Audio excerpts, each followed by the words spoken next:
un charpentier. Avec 4 hommes autour de lui, Pierre, Jacques, Jean et André sont venus et lui ont demandé « Dis-nous Seigneur, quand ces choses arriveront-elles » Les signes. Imaginez Jésus, le charpentier de Nazareth, leur parlant de l'histoire de l'Europe. Et tout ce qui va se passer dans les temps de la fin. Tout se passe ici. Il dit il y aura des plaies. Il y aura des plaies. Des grands tremblements de terre dans divers endroits. Nous voyons cela se produire dans notre génération.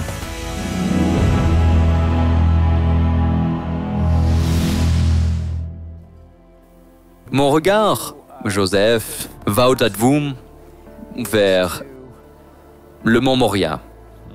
C'est un endroit assez célèbre ici, en Israël. Et qu'est-ce qui vous vient à l'esprit en étant ici aujourd'hui en rapport avec l'expédition Terre Promise? Nous sommes pratiquement au Mont des Oliviers. Nous observons cette scène ici. Qu'est-ce qui vous traverse l'esprit en étant ici? Eh bien, alors que vous mentionnez le mont Moria, qui est derrière nous, bien sûr, maintenant, il faut visualiser tout ce qui s'est passé. Ce n'était qu'une montagne avant. Rien d'autre qu'une montagne que Dieu a indiqué à Abraham en disant « une montagne que je t'indiquerai.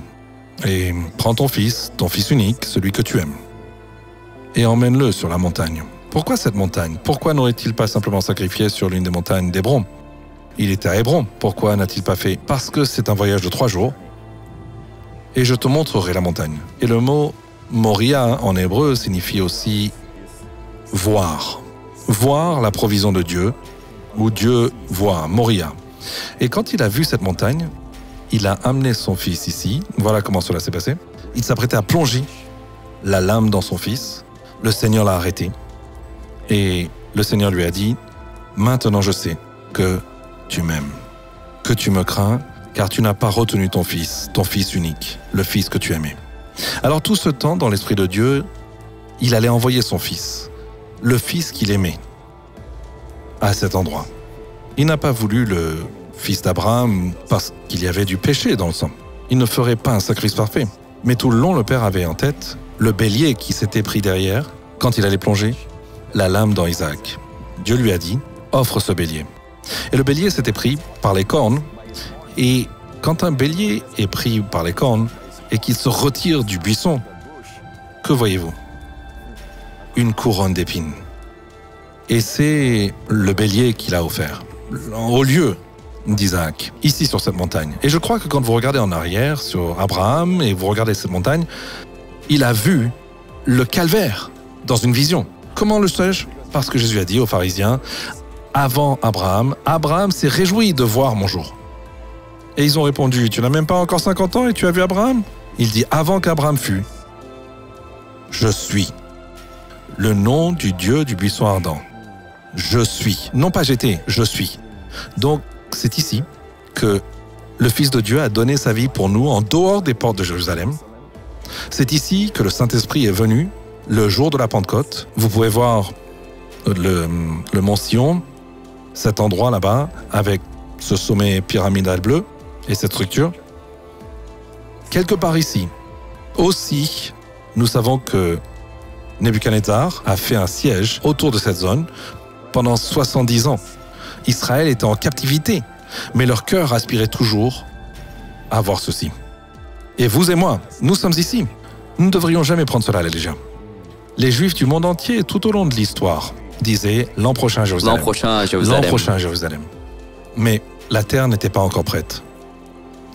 Et maintenant, je crois que nous sommes dans la fin des temps, je le crois vraiment. En 2023, je crois vraiment que beaucoup de choses vont se produire. Nous avons vu des événements se produire dans le monde. Nous n'avons jamais connu une pandémie ces dernières années comme celle de Covid.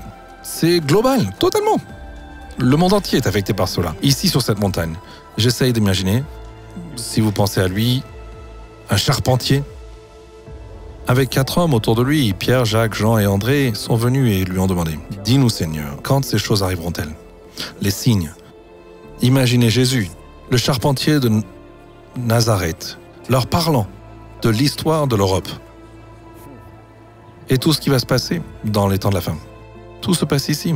Il dit il y aura des plaies. Il y aura des plaies. Des grands tremblements de terre dans divers endroits. Nous voyons cela se produire dans notre génération. Jamais auparavant d'une manière consécutive, de grands tremblements de terre et des plaies maintenant. Mais ensuite, il dit quelque chose. Veillez à ne pas être troublés. Ce ne sont que le début des douleurs de l'accouchement. Ce sont les débuts des douleurs de l'accouchement. Donc la fin n'est pas encore. Et je crois que la posture chrétienne n'est pas de regarder vers la tombe, mais de regarder vers le ciel. La Bible dit « Attendez son Fils du ciel ». Amen. Et en un clin d'œil, vous et moi, espérons pour vous, Matt, vous serez jeunes pour toujours, forts et en bonne santé. Pour toujours, pour toujours. C'est un temps très long. Oh, j'aime trop. Et alors que je regarde cela, c'est la ville éternelle de Jérusalem. Tout s'est passé ici. Cela me fait penser à tout ce qui s'est passé ici. La ville de David est juste ici. Les marches du temple qui ont été excavées alors que les Juifs du 1er siècle se seraient purifiés dans la piscine de Siloé et ensuite montés et entrés ici. Je veux dire, ce n'est pas vraiment là où ça s'est passé. Nous le regardons. Et c'est l'un des meilleurs points de vue. C'est une belle, paisible journée 2023. Nous avons l'occasion de parler des choses de Dieu, des choses du Seigneur, des choses de Jésus. Et tout ce que je dois faire, c'est mentionner un mot ici et là. Et tout d'un coup, vous attrapez une histoire dans l'Ancien Testament et apportez la grâce. Vous mentionniez les portes scellées, le mur occidental, la porte orientale. Dans Ézéchiel 44, il est dit que la porte sera fermée parce que le Seigneur Dieu y est entré. Wow. Et nous savons qu'il est monté sur le dos d'un âne en passant par la porte orientale. Et c'était le jour de sa présentation. Si vous calculez même les années, c'est exactement à partir des 70 semaines de Daniel. C'est exactement au jour près. C'est pourquoi il dit « Si seulement vous aviez des yeux pour voir, vous n'avez pas reconnu le jour de votre visitation. » C'est aussi ici qu'il a pleuré, avant de traverser la porte orientale. Quelque part, sur ces pentes ici, notre Seigneur Jésus a pleuré. Mais pourquoi a-t-il pleuré? Et ces larmes, en grec, ce n'est pas comme les larmes quand il a pleuré au tombeau de Lazare. C'était des larmes douces. Il pleurait simplement, silencieusement. Mais c'était des pleurs forts, sanglots, littéralement des sanglots. Des pleurs de tout le cœur sur Jérusalem. Que pensez-vous qu'il a vu? Il a vu l'avenir.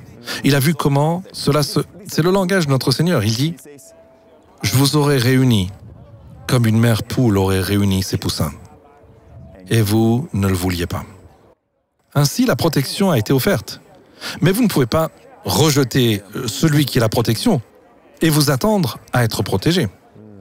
Depuis 2000 ans, l'histoire du peuple juif souffrant, vous leur posez la question, si vous pensez au péché qui a causé Israël à aller en captivité quand le roi Nabuchodonosor de Babylone est venu ici et les a ramenés seulement pendant 70 ans, seulement. Mais maintenant, depuis l'an 70, ils ont été en dehors de la terre pendant 2000 ans.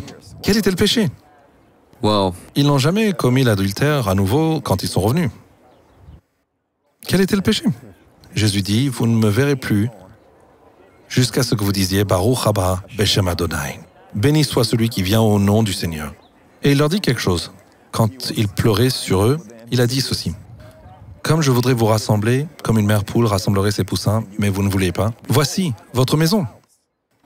Quelques jours avant, il a dit, ne faites pas de la maison de mon père une maison de vendeurs. Ok? Votre maison est devenue leur maison.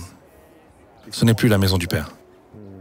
Votre maison vous a laissé désolé jusqu'à ce que vous disiez « Béni soit celui qui vient au nom du Seigneur ». Wow. Juste ici. On dirait que je peux vous lancer n'importe quoi et vous allez enseigner. C'est vraiment un bon endroit pour le faire. L'idée que Jésus, de nombreuses fois dans les évangiles, venait toucher quelqu'un, le guérir, et puis dire « Ne dites rien, ne mentionnez cela à personne ». Bien sûr, la Bible me dit qu'ils ont ignoré cela. Ils sont allés, ils ont dit et tout cela. Donc, il y avait cette caractéristique que Jésus ne voulait pas être exalté jusqu'au jour où il rentrerait sur l'âne. Cela aurait été ici où nous nous tenons, descendant à travers la vallée du Kidron et passant par ces portes qui est juste derrière vous.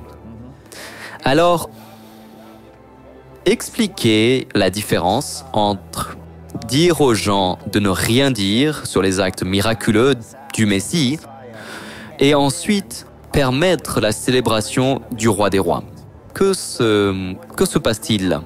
Eh bien, je crois que pendant cette période, lorsque le Seigneur agissait, c'était toujours c'est comme une transition entre l'ancien et le nouveau. Certains disent que les évangiles ont commencé avec chapitre 1 de Matthieu. Ce n'est pas le cas. Il n'est pas encore mort. Il n'est pas ressuscité des morts. Son sang n'a pas été versé. Alors comment la nouvelle alliance peut-elle être inaugurée? Donc, d'une certaine manière, on peut dire que Jésus agissait encore sous la loi. Il est venu pour établir le royaume, mais le royaume a été rejeté. Il a donc dit que la loi était jusque Jean. Il a donc cette période de temps.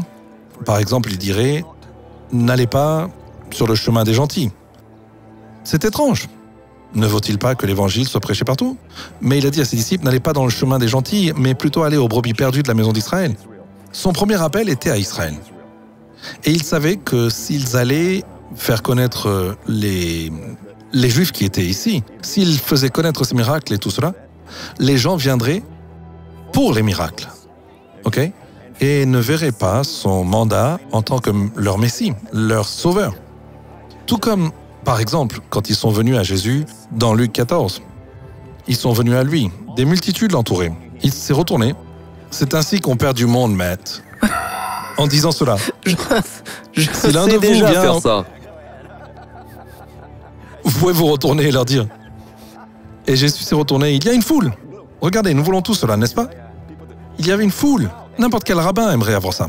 Mais il s'est retourné et leur a dit, si vous voulez me suivre, si vous n'haïssez pas votre père, votre mère, votre femme, vos enfants, et que vous n'abandonniez pas tout ce que vous avez, vous ne pouvez pas être mon disciple. Maintenant, pensez-y. Nous avons transformé le tout en un enseignement sur le disciple, mais en fait, que disait-il? Il dit, êtes-vous sûr de vouloir venir après moi, comme un rabbin, un enseignant? Maintenant, vous ne réalisez pas que vous devez abandonner tout ce que vous avez. On dirait presque qu'il n'était pas à l'aise dans sa réponse. Il ne voulait pas cela. Tout le chapitre commence par son entrée dans la maison où les pharisiens se disputaient pour une place. Et ensuite, il a partagé une parabole sur le fait que lorsque vous êtes invité à une fête, trouvez la place la plus humble. Et ensuite, vous serez exalté. Vous trouverez l'honneur aux yeux des autres, mais ils ne se sentaient pas à l'aise dans leur monde. Mais laissez-moi vous montrer jusqu'à la fin, après qu'il aurait dit « C'est ainsi qu'on perd du monde ». Puis le verset suivant, dans Luc 15, « Alors les pécheurs s'approchèrent. Les pécheurs sont venus. Regardez-le. Maintenant, il les a emmenés dans son monde de grâce. » Et regardez la joie, il commence à parler de la parabole, de la brebis perdue, comment le berger laisserait chacune d'elles et irait juste chercher celle qui est perdue, et comment il se réjouit pour celle qui est perdue. Il la met sur ses épaules, et même invite ses amis à une fête, ce qui est sans précédent, juste pour une brebis perdue. Et puis la pièce perdue, cette femme, le Dieu triunitaire. Je devrais dire le Dieu triunitaire, 3 personnes divines en une, est impliqué dans cette parabole de son monde. Et le Fils prodigue, le Père attendant. Donc vous avez le berger, Jésus, vous avez le Saint-Esprit, la femme qui balaye pour la pièce perdue, et vous avez le Père qui attend le retour de son Fils à son amour. Le Dieu triunitaire est impliqué. Et l'on trouve que c'est le monde de Dieu dans Luc 15. Mais dans Luc 15, le monde de l'homme, il n'était pas trop à l'aise. La lutte pour une position, venir à lui, donnez-moi plus de lois, je vais être votre étudiant. Vous voulez venir après moi? Abandonnez tout ce que vous avez. Mais pour le pécheur, il n'a jamais dit cela. Il a parlé de l'amour de Dieu et de la façon dont Dieu atteint ceux qui sont perdus. Il vous permettra même de vous reposer sur ses épaules. Même votre marche, votre chemin vers la maison n'est pas de votre effort. Vous devrez juste vous reposer sur ses épaules.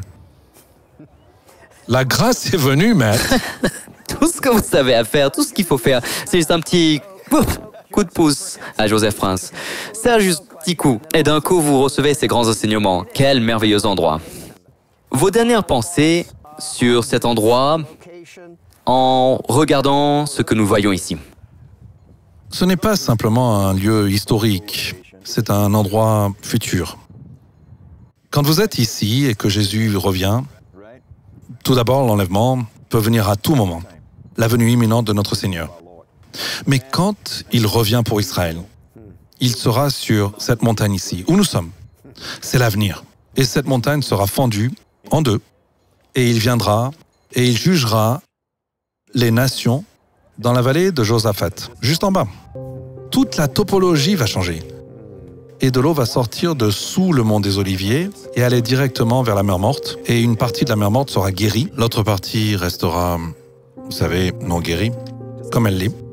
Et déjà maintenant, la mer Morte, ces dernières années, vous pouvez voir qu'il y a une division déjà. Il y a un nord et un sud. Souvenez-vous, la dernière fois, avec nos cartes bibliques, il n'y avait qu'un seul morceau de la mer Morte. Et maintenant, c'est comme préparé pour ce temps. Donc nous sommes définitivement dans les derniers temps, ce qui n'est pas quelque chose qui doit causer la peur ou quoi que ce soit. Cela va être sombre, le monde va devenir de plus en plus sombre, mais l'Église de Jésus-Christ va devenir de plus en plus lumineuse. Il va dévoiler davantage et nous verrons bientôt Jésus. Vous savez, quand vous venez de dire cela, c'est une chose intéressante que cela ne représente pas le passé. Cela représente vraiment l'avenir. Oui, ce n'est pas juste regarder ici et apprendre le passé. C'est là où l'ange a dit aux disciples, hommes de Galilée, pourquoi restez-vous ici à regarder? Je veux dire, regardez, Joseph et moi et personne d'autre ne peut vous dire exactement où cela s'est produit, mais cela s'est produit quelque part juste ici, sur cette colline. Car nous sommes sur le mont des Oliviers, il y a la vallée du Kidron, il y a le mont Moria, il y a la ville de David, et cela représente l'avenir. C'est important, parce que ici, quand il regardait vers le haut, juste où nous sommes maintenant, c'est le même ciel. Non? Alors, quand vous montez, vous pouvez juste imaginer la silhouette, et elle disparaît. Et il continue à regarder. Et puis la Bible dit, « Pourquoi regardez-vous, ô homme de Galilée ?» Donc la plupart des disciples venaient de Galilée. Et le même Jésus que vous avez vu monter reviendra de la même manière. De la même manière. Cela détruit complètement l'enseignement du prétérisme, ceux qui enseignent cela comme si tout était accompli en l'an 70 après Jésus, le livre de l'Apocalypse est produit en l'an 70 et tout cela. Mais comment expliquez-vous? Ils disent que la venue de Jésus était la venue du jugement par les Romains. Alors il est venu spirituellement. Oui, il est venu, mais il est venu spirituellement. Mais ensuite, l'ange dit, « Le même Jésus que vous avez vu s'élever viendra de la même manière, corporellement. » Il n'est pas venu spirituellement, il reviendra corporellement. Tout comme il est venu corporellement lors de sa première venue, il reviendra corporellement. Cela met un point final à l'enseignement du prétérisme. Et que l'an 70 serait le jugement de Dieu qui s'est manifesté par les Romains, n'est-ce pas? Ils disent que c'est la venue du Seigneur. En vengeance. Non, ce n'est pas. Et au fait, le jour de vengeance, regardez bien, le jour de vengeance est jour. L'année acceptable du Seigneur, c'est une longue période. Cela fait 2000 ans que la grâce est la dispensation pour nous.